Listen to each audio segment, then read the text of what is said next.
Do you sometimes get accessories, jewelries, or anything that has nylon in it, and after unboxing, you found out that the nylon material is wrinkled and completely bent? So what do? Well, this is the solution. Why do nylon bend or wrinkle?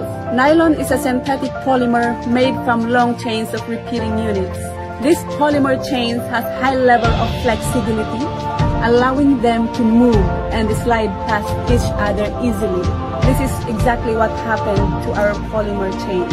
If we try to straighten it, nothing happens. I set my iron to 150, the lowest setting. Make sure it's not burning hot, otherwise it can melt the nylon. Press and iron slightly as you would do to your hair. Let's look at the difference. This is our ironed nylon. This is the set that we just opened.